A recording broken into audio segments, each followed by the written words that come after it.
Rahman ve Rahim olan Allah'ın adıyla Esselamünaleyküm değerli Rehber TV izleyicileri. Her hafta farklı konu ve konuklarıyla karşınızda olduğumuz Hanımlar Rehberi programında bugün çok kıymetli TESEP İstanbul temsilcilerinden eğitimci, ilahiyatçı Nazlıhan Akyol hanımefendi misafirimiz.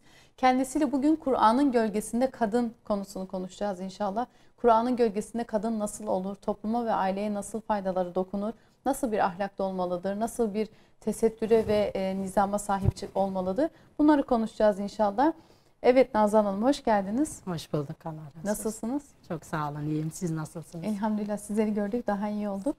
Evet, her ay TESEP'in farklı konularını konuşuyoruz programımızda. Bu ayda Kur'an'ın gölgesinde kadın, aslında başlığını Seyyid Kutub'un kitabından alan bir seminer konusu. Evet. Kur'an'ın gölgesinde kadın nasıl olmalıdır? İnşallah bunları böyle peyderpey anlatmaya çalışacağız. İlk sorumla başlayayım o zaman ben. Evet. İslam'da kadına verilen değeri ve kadının konumunu açıklar mısınız? Kur'an-ı Kerim'de ve İslam'da Peygamber Efendimiz'le beraber gelen konum, kadına verilen kıymet ve değer nasıldır? Buyurun. Evet. İslam'da kadına verilen değeri daha iyi kavrayabilmek için öncelikle İslam'dan öncesinde kadın nasıl bir konumdaydı, nasıl bir değer veriliyordu kadına, bunları iyi değerlendirmek lazım. İslam'dan önceki medeniyetlere baktığımızda ilk önce mesela İslam'ın geldiği, İslam'ın beşiği olan Arabistan Yarımadası'nda kadının konumunu araştırdığımızda görüyoruz ki orada kadına aslında hiçbir değer verilmiyordu. Hı hı. Kadın hatta bazen insandan bile sayılmıyor. Sadece erkekleri mutlu etmeye, onların nefsani arzularını tatmin etmeye çalışan bir meta olarak görülüyordu kadın. Kadının mirastan pay alma hakkı yoktu. Kendi malıyla bile ticaret yapma gibi hakları verilmiyordu. Ve biliyoruz ki o dönemde Arabistan'da yeni doğan kız çocukları diri diri toprağa gömülüyordu. Onlardan utanıyorlar, ne yapacaklarını bilemiyorlar. Kız çocukları doğduğunda sadece yemek yiyen, fakirliğe sebep olan bir varlık olarak görülüyordu. Utanç kaynağı olarak bakılıyordu ve bunlar maalesef diri diri toprağa gömülüyordu. Yine diğer medeniyetlere baktığımızda İran'a, Bizans'a, o dönemdeki Hristiyan alemine, semavi dinleri bile tahrif edilmiş olan semavi dinlerde bile görüyoruz ki kadına hiçbir değer verilmiyor. Kadın kötülüğün kaynağı olarak görünüyor. Mesela Hristiyanlıkta işte Hazreti Adem'i ayartan, Hazreti Adem'in yasak meyveden yemesine sebep olan Hazreti Havva olarak görülüyor ve kadınlar kötülüğün kaynağı olarak görülüyor. Dolayısıyla da kadın sürekli uzak durulması gereken, onun oyunlarından kendini muhafaza etmen gereken bir varlık olarak görülüyordu Hristiyanlıkta. Yahudilikte de aynı. Buna benzer bir anlayış vardır. Diğer medeniyetlere de baktığımızda kadın yine hiçbir hakkı olmayan, ikinci derece, sadece erkeklerin nefsani arzularını tatmin eden bir meta olarak görülüyordu.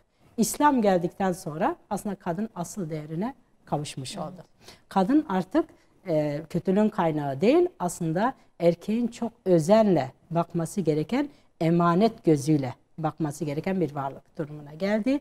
Anne vasfı ön plana çıktı. Hatta cennet annelerin ayakları altına serildi. Hı hı. Yine iyilik yapılması gereken öncelikli insan oldu. Mesela Peygamber Efendimiz hadis-i şerifinde hani ona sahabilerden biri soruyor, ya Resulallah diyor, kime iyilik edeyim? Annene diyor. Bir daha soruyor, sonra kime? Annene diyor. Evet. 3 defa annene diyor, 4.'sünde baba diyor. Yani babadan bile annenin konumu çocuklar açısından daha yüksek bir mertebeye geliyor. Dolayısıyla gerçek değerini kadın aslında İslam'da bulmuş. Evet. Diğer dinlerde de aslında o dönemde yine zulme uğrayan bir meta halinde kadın. Yani masalarda oturulup insan mıdır, şeytan mıdır diye tartışıldı. Sözde kendilerince büyük din adamları tarafından oturulup tartışılan bir konu haline getirilmiş. Hatta bir dönem mesela kadın ruhu var mı yok mu diye oturup bayağı bir değerlendirme yapmaya çalışmışlar. Evet. Kur'an ve sünnette rol model kadını tarif eder misiniz? Kur'an'da ve sünnette rol olabilecek. Rol nedir? Hani gerçekten kamil manada kendini yetiştiren, faydalı olan, faydacı konumuna bakmak gerekir bence rol modelde. Evet. Ne kadar faydalı olur, ne kadar az zararı dokunur bu kadının diye tarif edebilir miyiz? Kur'an'da ve sünnette kadının rolü nedir? Faydalı yani aslında örnek alınabilecek, toplumda örnek alınabilecek kadınlar diyebiliriz rol model derken. Hadis-i şeriflerde ve Kur'an-ı Kerim'de aslında bu kadınlardan isim verilmese de çok bahseder. Kur'an-ı Kerim'de biliyorsunuz Hazreti Meryem'den isim olarak da bahseder. Ve onunla ilgili bir sure de indirilmiş olur. Dolayısıyla biz rol model dediğimiz zaman belki de ilk akla gelen Hazreti Meryem olmalı. Ve Kur'an-ı Kerim'de Hazreti Meryem'in vasıfları, mücadelesi, çektiği sıkıntılar, bütün bunlar aslında mevcut. Hadis-i şeriflerde de aynı şekilde Hazreti Meryem'le ilgili çok ayrıntılı bilgiler var.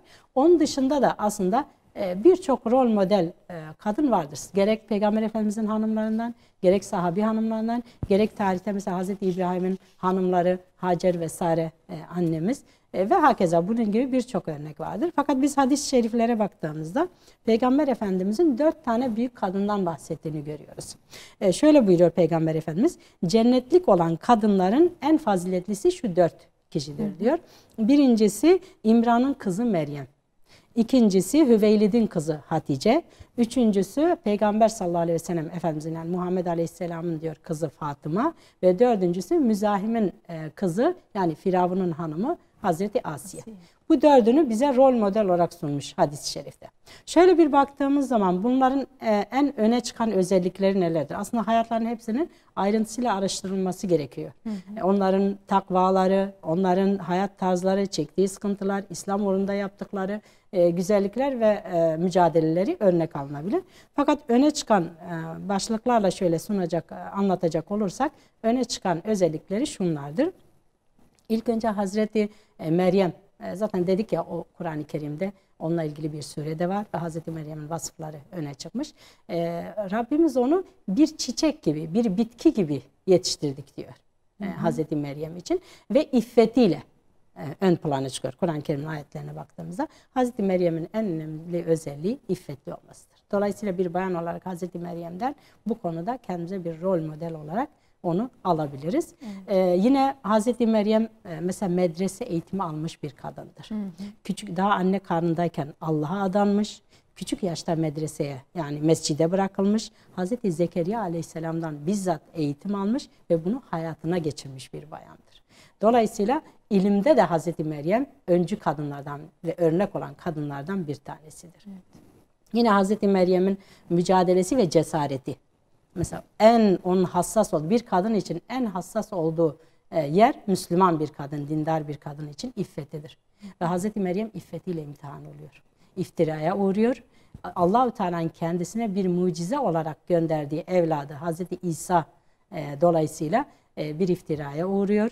Ve Allah'ın emri üzerine o çocuğunu kucağına alıp toplumun karşısına çıkma cesareti gösteriyor. Bu konuda da o mücadelesinde de yine Hazreti Meryem bizim için rol modeldir, örnektir. Hazreti Hatice'ye baktığımızda ilk onun öne çıkan özellikleri olgun bir kadın olmasıdır. Olgun, oturaklı, güzel ahlaklı, ağırbaşlı bir kadın olmasıdır. Yine ikinci olarak Peygamber Efendimiz'e olan sadakati. İslam davasında ona olan yardımı. Mesela Peygamber Efendimiz peygamberlikten önceki o dönemlerde 40 yaşlarına geldiğinde her sene bir ay boyunca bazen Hira mağarasına çekiliyor, inzivaya çekiliyor ve orada kalıyordu. Hazreti Hatice o dönemlerde işte 65 yaşlarında. Buna rağmen Peygamber Efendimiz'e destek oluyor. Hani biz olsak niye gittin, niye evi bıraktın, niye ne işin var orada? Belki sıkıntı yaparız ama Hazreti Hatice bu dönemde Peygamber Efendimiz'e en büyük desteği o gösteriyor. O yaşlı haliyle ona yiyecek götürüyor. O dağa tırmanıyor, o yokuştan Peygamber Efendimiz'in yanına gidiyor. Yine Peygamber Efendimiz mesela ilk vahiy geldiğinde en büyük desteği Hazreti Hatice'den alıyor. İlk Müslüman biliyorsunuz Hazreti Hatice Peygamber Efendimiz'e iman eden ve malıyla. Hazreti Hatice aslında çok zengin bir kadın. Peygamber Efendimiz de normalde hiç onun malına karışmaz. Ama İslam davet risaletiyle Peygamber Efendimiz görevlendirildiğinde Hazreti Hatice bütün malını burada sarf ediyor. Ve 3 yıllık o ekonomik boykotu o da Müslümanlarla beraber. Düşünsenize yani zengin, toplumda saygın, değer verilen bir kadın 3 yıl boyunca hem eşinin hakaretlere uğramasına maruz kalıyor, görüyor, şahit oluyor. Hem de kendi malını bu orada tamamıyla sarf ediyor. Belki de fakirlik ve yokluk içerisinde hayatını kaybediyor. İşte Hazreti Hatice'yi de bu şekilde kendimize rol model olarak alabilir. Örnek bizim için en büyük örneklerden bir tanesi. Hazreti Fatıma'ya yine baktığımızda, o da Hazreti Hatice'den yine eğitimini, ilk eğitimini Hazreti Peygamber Efendimiz'den ve Hazreti Hatice'den almış. Hazreti Fatıma'nın belki de en büyük özelliği aslında onun bir cahiliye hayatının olmamasıdır bence. Çünkü Hazreti Fatıma Peygamber Efendimiz'in son çocuğudur. 4-5 yaşlarındayken Peygamber Efendimiz'e peygamberlik gelmiş. Ve çok küçük o yaşlarda yine Hazreti Hatice annesi vefat etmiş. Ve o küçük yaşta omuzuna çok ağır bir yük yüklemiş. İlk çocukluk döneminde Peygamber Efendimizin yanında şöyle bir duruma şahit oluyor. Peygamber Efendimiz toplumda çok saygın, Muhammedül Emin denilen bir kişi. İnsanlar bir olayda hakem aradığında Peygamber Efendimiz'i hakem olarak seçiyorlar. Böyle saygın bir kişiyken, düşünsenize yani bir çocuğu 4-5 yaşında böyle saygın bir anne babası varken birdenbire babasının peygamber oluşuyla beraber o saygınlığı gidiyor. Toplumda hakarete uğruyor, başına toz toprak saçılıyor. Hatta bir seferinde diyor Kabe'nin avlusunda Peygamber Efendimiz namaz kılarken müşriklerden bazıları gelip onun kafasının üzerine büyük bir deve işkembesi koyuyorlar. Ve Hazreti Fatıma ağlayarak geliyor. O deve işkembesini onlara fırlatıyor. Ondan sonra ağlıyor. Peygamber Efendimiz'i temizlemeye, ona destek olmaya çalışıyor. Evet. Annesi vefat edince daha bir yükü ağırlaşıyor. Küçücük omuzlarına büyük bir yük yükleniyor.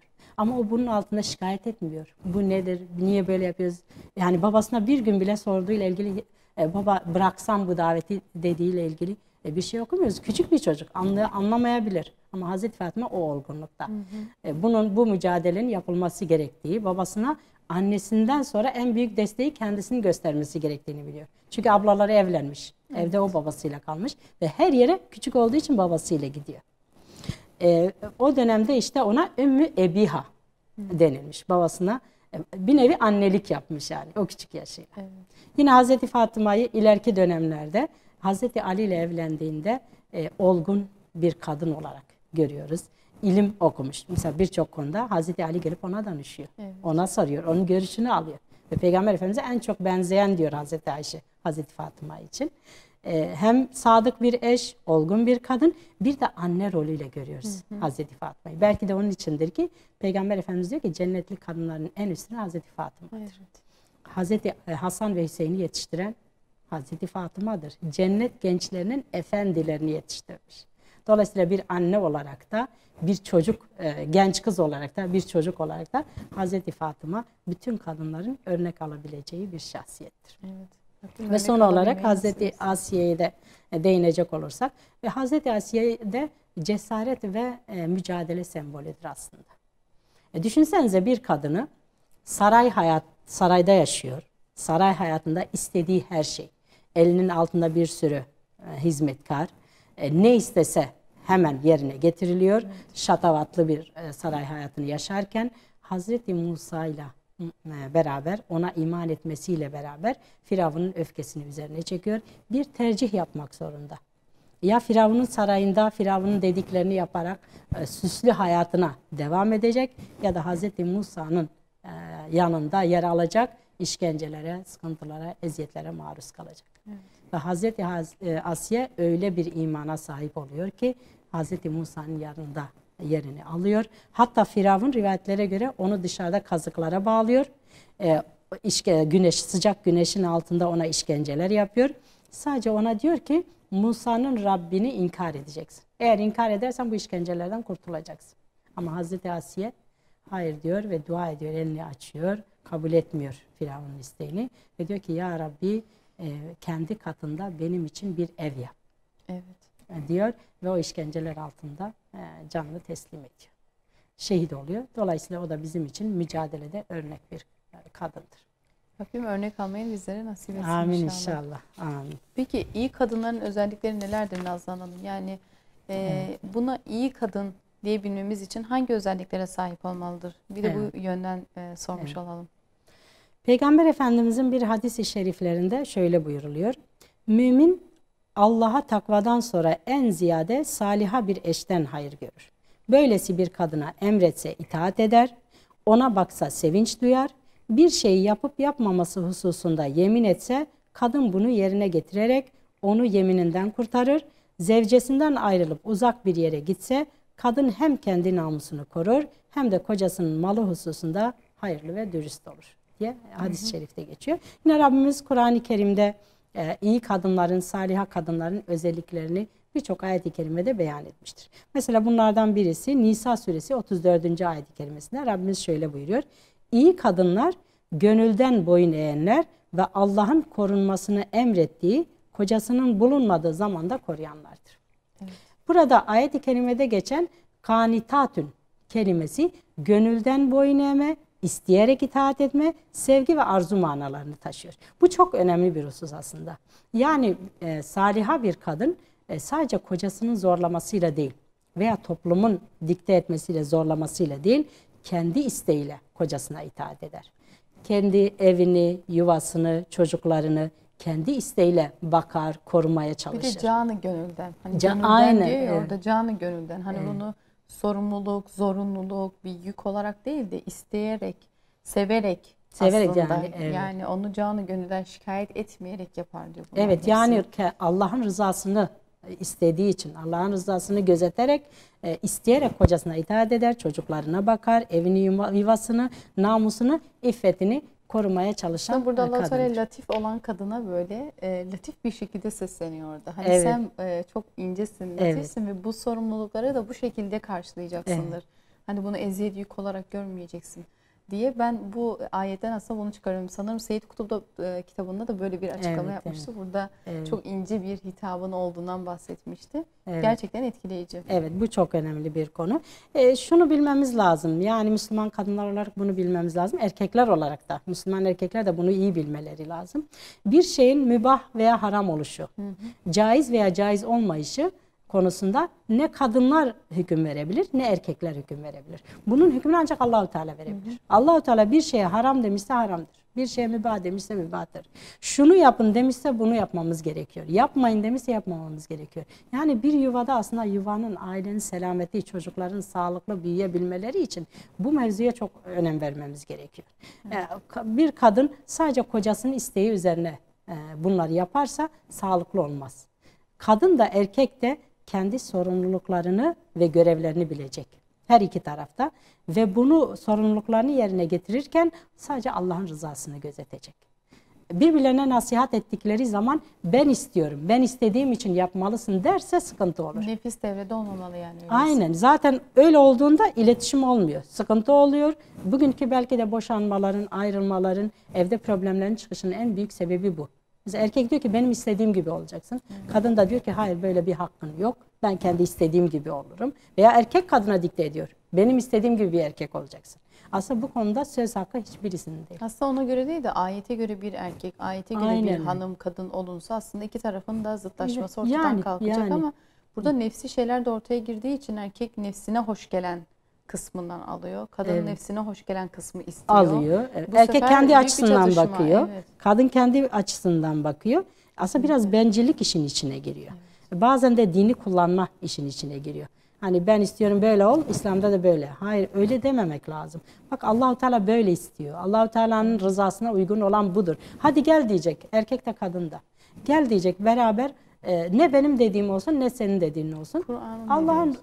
Allah'ın ve Resulünün dediği olsun. Evet. Dediği zaman işler orada bitecek. Çocuğun selameti için, o ailede yaşayan çocuğun selameti için de bu çok önemli. Bu biraz önce bahsettiğimiz lisan direkt kavga lisanı zaten. Yani böyle bir lisan kullanılırsa kavga lisanı. Ama Allah Teala bile ayette latif bir yaklaşımda bulunurken erkeğin dikte etmesi ya da kadının onun üzerine dikte etmesi, hüküm sahibi olduğunu ısrarcı olması kesinlikle kavgaya, bir ailede büyük bir kavgaya vesiledir. Sebep çocuklar da huzursuz. Çocuklar da o yuvada huzursuz olur. Anlam veremezler. Yani neden böyle didişiyorlar diye. Ama her iki tarafta Allah'ın rızasını gözetirse orada sıkıntılar biter. Evet. Huzur ve sükunet. Yani kadın şey diyecek, bu adam, eşim kendi nefsi için istemiyor demiyor. bunu. Evet, bu çok onun önemli. O güvencesini vermek çok önemli. Evet. Ya da kadın eşinden bir şey ricacı olduğu zaman bu kendi nefsi için istemiyor. Kendi canı istediği için değil. Allah'ın indirdiğiyle yani anlatmaya çalışıyor bende. Allah'ın istediğini istiyor aslında bende. Evet. Orada iki tarafın da çatışmasını bitiriyor aslında böyle düşünmek. Aynen öyle. Yani benim dediğim de değil, senin dediğin de Allah'ın dediği. Evet. Eğer böyle düşünürlerse problemler biter. Tüm yuvalara hakim olması duasıyla o zaman bu lisan. İnşallah. Evet Nazan Hanım. Gelişen, geliştiren ve toplumu yetiştiren bir kadın modeli, anne modeli nasıl olmalıdır? Aslında bu çok önemli bir mevzu, çok önemli bir başlık. Bu modele dikkatleri çekmemiz gerekir. Bir anne, Müslüman bir anne, mümin bir kadın nasıl olmalı, nasıl rol model olmalı? Buyurun detaylandıralım inşallah bunu. Burada biraz ailenin önemine değinmemiz gerekiyor. Biliyorsunuz ki toplumun en küçük birimi ailedir. Dolayısıyla aile eğer selametli olursa, ailede işler düzene girerse toplumun da ıslahı, aile ıslah olursa toplumun da ıslahı kolaylaşır. Dolayısıyla önce ailede işe başlamak lazım. Bakın Allahu Teala Rum suresi 21. ayet-i kerimesinde şöyle buyuruyor. Size nefislerinizden kendilerine ısınırsınız diye zevceler yaratmış olması, aranızda sevgi ve muhabbet yerleştirmiş olması onun ayetlerindendir. Dolayısıyla şunu söyleyebiliriz. İslam dini, Rabbimizin bizim için seçip beğendiği, bizim için gönderdiği İslam dini insan fıtratının her yönüyle ihtiyaçlarını karşılayabilecek bir şekildedir. Aile de bu fıtratın gereklerinden bir tanesidir. Yine bir Nahl suresi 80. ayet-i kerimesinde de Rabbimiz şöyle buyuruyor. Allah sizin için evlerinizi bir huzur ve sükunet yeri yaptı. Hem karı kocanın huzur ve sükun bulduğu yerdir aile, aynı zamanda halife sıfatıyla yeryüzüne gönderilen bir çocuğun doğup büyüyüp yetiştiği yerdir aile. Onun için aileye çok çok değer vermemiz, önem vermemiz, ailenin ıslahı için çok çalışmamız lazım. Evet. Bakın Allah-u Teala'nın yeryüzüne gönderdiği varlıklar arasında en uzun çocukluk dönemi olan varlık insandır. Neden böyle? Çünkü konumu da çok yüksektir insanın. Diğer varlıklara göre konumu daha üsttedir, daha yüksektir ve bütün kazanımlarını o çocukluk döneminde aslında kazanır. Çocuk eğitimcileri de bugün ispat etmişlerdir ki çocukluk döneminde kazanılan o kazanımlar, o oluşturulan karakter büyüyünce de insan karakterinin oluşmasında en büyük etkiyi gösterir. Yani çocukken ne verirseniz büyüyünce de öyle bir insan bekleyebilirsiniz. Dolayısıyla Allahü Teala insanın çocukluk dönemini öyle bir uzatmış ki sağlıklı bir ailede bilinçli bir anne babanın eğitiminde o çocuğun karakteri o çocukluk döneminde oluşacak ve daha sonra topluma çıktığında sağlam bir karakterle o halifelik görevi dediğimiz ağır sorumluluğunu taşıyabilecektir çocuk. Onun için aileye çok değer vermiş İslam alimleri de, Peygamber Efendimiz de. Allah-u Teala bu ailenin selameti için kadına da erkeğe de farklı görevler yüklemiştir. Bir kadın erkeğin görevini yapamaz. Bir erkek de kadının görevlerini tam olarak yapamaz. Allah-u Teala kadını da erkeği de bu göreve uygun olarak yaratmıştır. Mesela kadında işte çocuğa bakması için biraz daha hassas bir yapı vermiştir. Şefkat, merhamet duygularıyla donatmıştır. Biraz daha heyecana kapılma. Mesela gece yarısı çocuk ağlar. Bazen belki erkek uyanamaz da hiç kalkmaz, duysa bile çocuğun sesini. Çok ağır. De çok kuvvetli. Hisleri yani. Hani mesela acıktı, hepimiz yaşamışızdır. Evet. Bir ara bir çocuk doktoru dinliyordum. Diyor ki annenin hislerine güvenin. Anne o çocukta bir şüphe varsa acaba bu mu var dediğinde o çocukta muhakkak o çıkar. Çünkü anne onu çok iyi hissediyor. Baba gibi değil yani. Evet. O hastalığı onda hissediyor. Annenin hislerine güvenin diyordu. Allah Teala öyle bir hisse yaratmış ki gerçekten. Yani. Çocuktakini hissediyorsunuz yani o acıyı, nerede ağrı var, nasıl bir rahatsızlığı var hissedebiliyorsunuz. Evet. Subhanallah gerçekten. Yani gece yarısı çocuk çıktı. Normalde mesela ben uykumun çok ağır olduğunu zannederdim. Herhalde çocuğum olsa uyanamaz diye düşünürdüm. Ama çocuk olduktan sonra en ufak bir hatta ses çıkarmasa bile arada kalkıp acaba işte bir şey oldu mu, nefes alıyor mu diye düşünüyoruz. Allah-u Teala bizi böyle yaratmış. Kadınları böyle yaratmış. Bu kadar hassas yani. Acaba kaç erkek kalkıp gece nefes alıyor mu diye burnunun ucuna parmağını dokunduruyordu. Zor yani. Çünkü erkeğin yapısı öyle değil. Erkeğin yapısı nasıl? Ailesini erkek korumakla görevlidir. Evet. Ailesinin rızkını temin etmekle görevlidir. Dolayısıyla biraz daha yapısının sert olması, sertlik ve selabet var etmiştir Allah Teala onun yapısında ki bu görevlerini yapabilsin. Evet, anne gibi yumuşak kalpli, anne gibi şefkat, merhamet dolu bir insan ailesini nasıl korusun? Kesinlikle. Dolayısıyla Allah Teala her ikisine de görevler yüklemiştir. İkisinin de aile yuvasının selameti için ikisinin de bu görevlerini yerine getirebilmeleri için Bu tür özelliklere zaten sahip olmaları gerekiyor. Fakat maalesef günümüzde roller değişmiş. Evet. Yani kadına öyle bir rol biçmişler ki işte sen erkekle eşitsin. Sen erkeğin, hatta ilkokula giden, benim kızım mesela diyor, anne ilkokulda diyor bir bayan geldi bize dedi ki okuyun çocuklar, okuyun, işte ayaklarınızın üstünde durun. Yarın öbür gün eşinizin eline bakmayın. Eğer boşanacak olursanız işte kendinize bakabilmeniz için meslek sahibi olmanız lazım. Daha kurulmayan yuvayı bozdu bile yani. Daha küçük yaşta çocuğun kafasına böyle bir şey konulursa, empoze edilirse çocuk, mesela çok karşılaşıyorum tepkili bayanlarla. başlayacak zaten. Kadınlar diyor ki ben çalışmak istemiyorum aslında. Eşimin de maddi imkanı iyi. Bana yetiyor. Ama diyor ona ki muhtaç gibi görünmeyin. Eşimin eline bakmak istemiyorum diyor. Tabii eşlerde de hata var bu konuda. Onlar da hatasız değillerdir. Başına kalkmaması gerekiyor. Aynen, iki tarafta bunun kendi sorumluluğu, görevinin ne olduğunu, sorumluluğunun ne olduğunu bilirse problem hal olacak. Ama ikisine de, erkeğe de şöyle bir şey empoze ediyor. O da seninle eşittir. Mesela eskiden arabalarda kadına yer verilirdi. Şimdi bakıyoruz, yok diyor, madem benimle eşittir niye yer vereyim? O da benim gibi ayakta kalsın diyor. Dolayısıyla yine kadına diyorlar ki şöyle işte bugünkü modernizm, medeniyet sözde. Kadına diyor ki sen çalış diyor. Sen de erkek gibisin. Farkınız yok. İkiniz de aynısınız, insansınız. Sen de git çalış diyor. Ama bu sefer kadına zulüm oluyor. Evet. Kadın gidiyor erkek gibi ağır işlerde çalışıyor. Ama kadın fıtratına uygun değil ki o ağır şeyleri taşımak. Görüyoruz marketlerde vesaire, şurada burada çalışan bayanlara. Mesela o ağır şeyleri, eşyaları taşıyorlar. Akşama kadar, saat 9'a 10'a kadar. Hele bir de anne ise bir de eve gelip ev işlerini yapacak. Hep evde bir de. Aklı evde, çocuğu evde. Çocuğunu kime bırakacak? Evet. Oraya buraya bakıcıya, şuna buna bırakıyor. O çocuk da sağlıksız büyüyor. Hı hı. Anne de yeterince eve ilgi göstermiyor. Babadan bekliyor aynı ilgiyi. Ama babanın yapısında o yok. Kesinlikle hiçbir erkek kadın gibi ne ev işlerini yapabilir ne de çocuk bakabilir. Mümkün değil. Dolayısıyla kadın oraya koştur, buraya koştur. Nasıl o çocuklar nasıl sağlıklı büyüyecek? Anneden malum. Bu sefer agresif, sinirli, hiçbir şey yetişemeyen, depresif bir anne modeli oluşuyor yani. Yani şunu derken hani illa kadın çalışmasın demiyoruz. Kadın da çalışabilir. Bazı meslekler vardır ki hatta kadına ihtiyaç vardır. Veyahut da ailede mesela ihtiyaç vardır, mecburdur. Evet. Ama en azından hani yarım gün çalışabilecek, kendine uygun olur. Eğer ihtiyacı yoksa çalışmasın diyoruz. İhtiyacı varsa da annelik görevini yapabilmesi için en asgari düzeyde çalışmasını öneriyoruz. O aslında kadın naifliğine büründüğü zaman, biraz önce dediniz ya, artık otobüste bile yer vermiyorlar. Evet, evet. O naifliğine büründüğü zaman istediği hürmeti, hizmeti, alakayı ve inceliği görecek zaten. Evet. Ama öyle bir hale getirildi ki erkek ve kadın çatışması haline getirildi. Evlerde dahi karı koca arasında bir çatışma. Sanki iki farklı zıt dünya bir araya gelmiş, bir evi paylaşıyormuş gibi.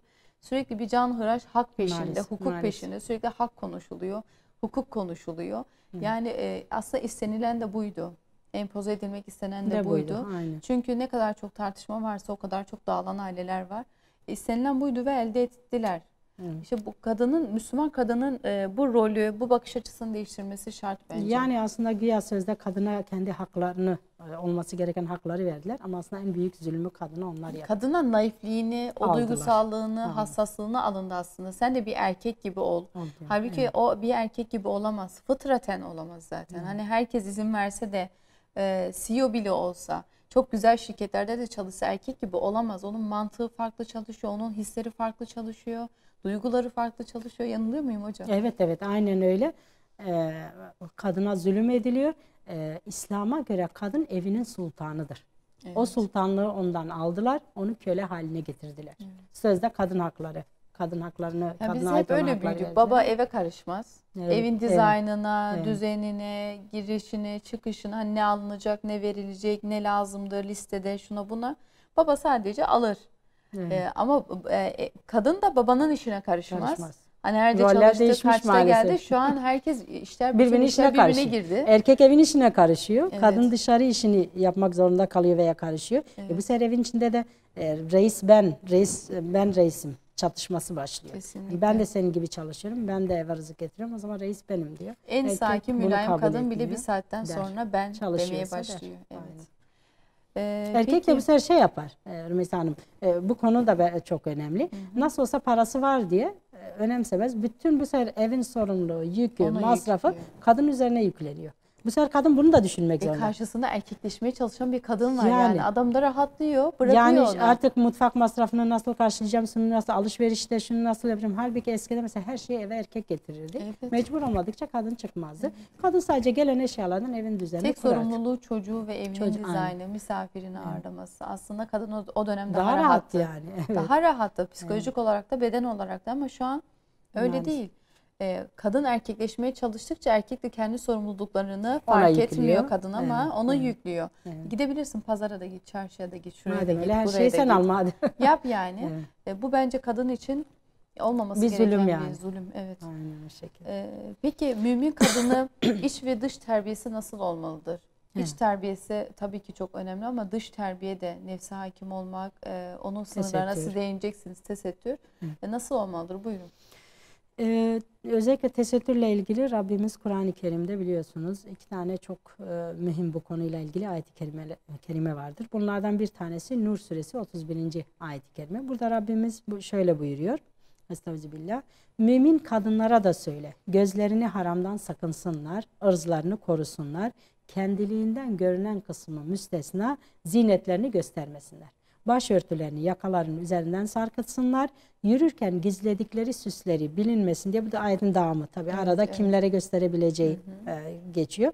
Devamında diyor ki yürürken gizledikleri süsleri bilinsin diye ayaklarını yere vurmasınlar. Burada bir çerçeve çizilmiş Müslüman kadın için. Eskiden cahiliye döneminde kadınlarda da bir örtü vardı aslında.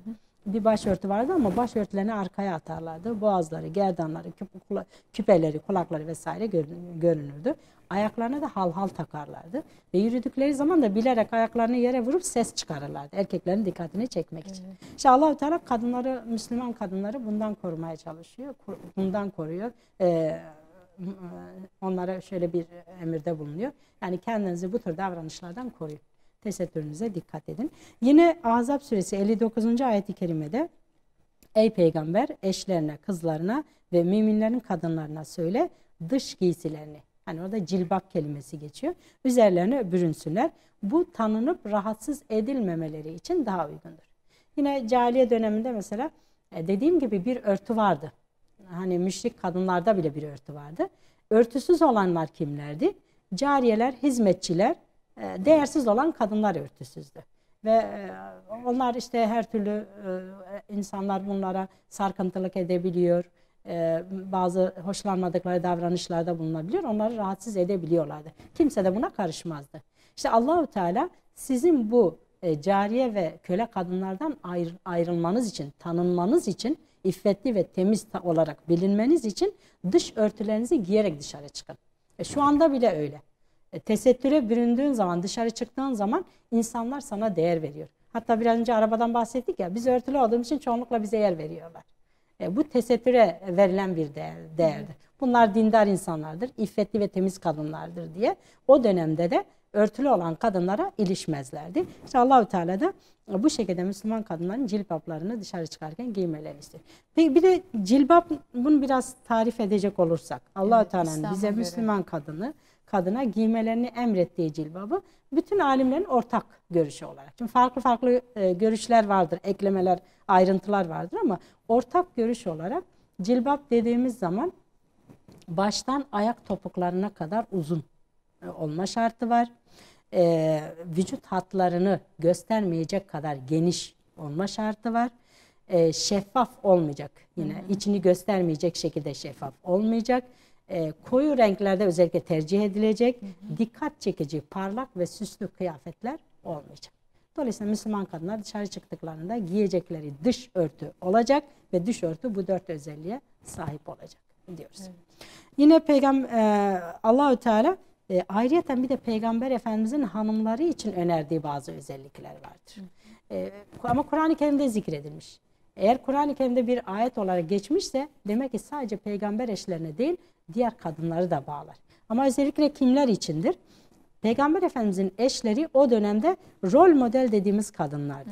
Örnek alınan kadınlardı ve davetçi olarak hani Müslüman toplumun aslında anneleri konumunda olan kadınlardı. Peygamber Efendimizin hatta vefatından sonra mesela sahabiler bir konuda bir hüküm öğrenmek isterlerse Peygamber Efendimizin eşlerine gelir sorarlardı. Dolayısıyla bugün de, günümüzde ve gelecekte de böyle konumda olan kadınlar varsa örnek, rol model olacak, ümmetin davet işleriyle ilgilenen mücadeleci kadınların bu hususlara dikkat etmeleri gerek. Peygamber Efendimizin eşlerine yapılan nasihatleri onların da dinlemesi ve bunlara uyması gerekir. Ne diyor Allah-u Teala? Ahzab suresi 22 ve 34. ayeti kerimeye kadar olan kısımda şöyle buyuruluyor. Estağfirullah. Ey peygamberin hanımları, sizler herhangi bir kadın gibi değilsiniz. Eğer sakınıyorsanız artık sözü çekicilik ile söylemeyin ki kalbinde maraz bulunanlar kötü ümide kapılmasınlar. Sözü ciddi ve güzel söyleyin. Vakar ve haşmetinizle evlerinizde oturun da evvelki cahiliye devri kadınlarının kırıla döküle, zinetlerini göstere göstere yürüdükleri gibi süslenip yürümeyin. Ne diye buyuruyor? Namazı kılın, zekatı verin, Allah ve Resulüne itaat edin. Allah sizden kiri gidermek ve sizi tertemiz yapmak istiyor diye buyuruluyor. Evlerinizde okunan Allah'ın ayetlerini anın. Şüphesiz ki Allah her şeyin mahiyetini iyi bilen, latif ve habir olandır. Şimdi buradaki özellikleri şöyle bir tekrar edersek madde madde. Birincisinde Allah-u Teala diyor ki sizler herhangi bir kadın gibi değilsiniz. Biz de bugün kendi davetçi olarak gören kadınlara bunu diyoruz. Sizler hani bir şey tamam mübahtır, helaldir, niye yapmayayım ki deme hakları yoktur o kadınların. Çünkü siz örneksiniz. Her halinizle, tavrınızla, konuşmanızla, giyiminizle, hareketlerinizle örnek olacaksınız. Dolayısıyla herhangi bir kadın gibi değilsiniz diye buyuruyor. Allah-u Teala peygamberin eşleri için biz de bu davetçi kadınlara bunu söylüyoruz. Örnek ve rol model olan kadınlara bunu söylüyoruz. Sözü çekicilik ile söylemeyin, ciddi ve güzel söyleyin.